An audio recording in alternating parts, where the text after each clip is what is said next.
Hey everybody, it's Sam Trotta here from Striation 6, and today I want to talk to you about one of my absolute favorite exercises. The Flat Bench Dumbbell Press. Now, just because it's one of my favorite exercises doesn't mean it has to be one of yours, but what I wanted to do in this video today is provide you with some insights as to how to set yourself up for success with this exercise and maybe get a little more out of it than you might have previously been able to do. So there are three specific aspects of this exercise setup that I want to go over with you today. The first is determining which path of motion you're actually going to use for this exercise. Are your arms going to be 90 degrees off your body? Are they going to be right close to your body? Or are they going to be somewhere in between? The second is how much excursion you're actually going to go through for the exercise, so the range of motion, so to speak. And the third aspect that I want to go over is just a little tip in terms of getting the dumbbells into position for the exercise to maximize your safety, particularly if you're using weights that are heavy for you. So the first part of setting up this exercise that I'd like to discuss with you is determining your path of motion. Now, you can go through this horizontal-ish pressing motion in all of these various paths. And one myth that I'd like to dispel is the idea that there's only one way to do this, and that is with your arms straight out to the side. We have a technical term for thinking and statements like this. It's called complete and utter nonsense, all right? You have all these paths of motion available to you, and determining which one you want to take is a combination of a matter of choice, depending on what you'd like to specifically do with the exercise, and availability. So one thing you can do just quickly before you set up your exercise is just take a moment and see how far out to the side your arm on socket, your shoulder joint can go on each side. And if you've got quite a bit of range on each side, then all of these paths of motion may be available to you. However, let's say on this one side, I had a decent amount of range without stressing my neck or my scapular muscles too much. And then on this other side, wasn't doing so well for whatever reason. Well, getting that arm out to here, getting that shoulder joint out to here for this, ideally, so to speak, done dumbbell press might not be a good idea. So what I might want to do for today, at least, while I have this limited range of motion in this particular shoulder, is respect that limitation in that range of motion and keep the shoulders relatively close to my body, in bounds of what my body has to offer me for the day.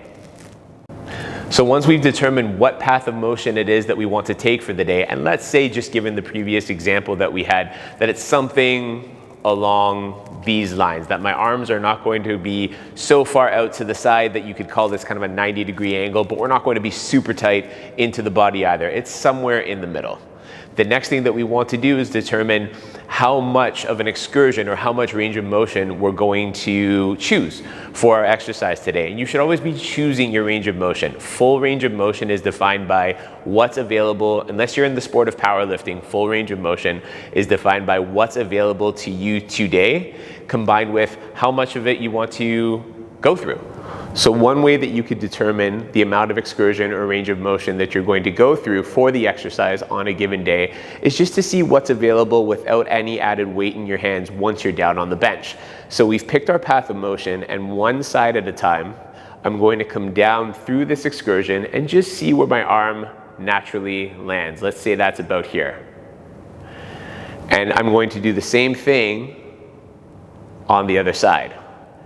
And they seem to be pretty even for the day. Now, once again, if I had one side that could come down quite far, and I had another side that maybe couldn't get down so far without shoulder pain or without feeling like something's eking to compensate for motion that should be happening through the shoulder, then what I might want to do for the day, no matter how much weight I'm using, is respect my deficit side and keep this range within bounds of the deficit side. And one option that you have from here is to reassess or reinvestigate this on subsequent sets to see if things have opened up.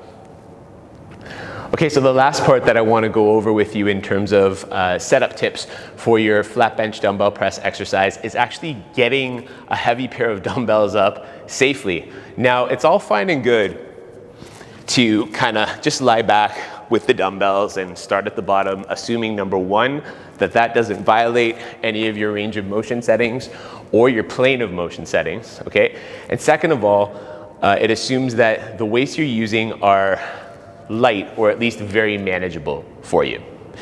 What happens when you get to a pair of dumbbells that hopefully are just butting up against the boundaries of what is manageable, what is light for you? Maybe the dumbbells are getting a little bit heavy. Well, that's when we can call on our old friend momentum or inertia, depending on how you want to look at it, to help us get these dumbbells up using a little bit of physics manipulation. What I would do, and again, you have to be discerning about this, if you're experiencing low back issues or don't feel comfortable doing this or have any other bodily reason to avoid it, please avoid it. One thing that's really helped me though is using this inertial kind of manipulation to just lie back, kick the dumbbells up, and have a fairly heavy pair of dumbbells ready to go in a controllable position and go through the path of motion and amount of excursion that I had previously defined. And the cool part is, when you're done your set, you can flip them this way, bring them back to your knees, and come up in a similarly safe manner. Thank you so much for tuning in to watch this video today on the setup tips for the flat bench dumbbell press. I hope that maybe you've heard some information that you might not have heard before, or that this info has served as a decent reminder for you and that it's helpful. If you have any questions about this video or about any of our programs, whether it be personal training or the Membership Plus program at Striation 6, just send us a DM. We'll be happy to serve you. We look forward to seeing you soon. Have a wonderful, wonderful day.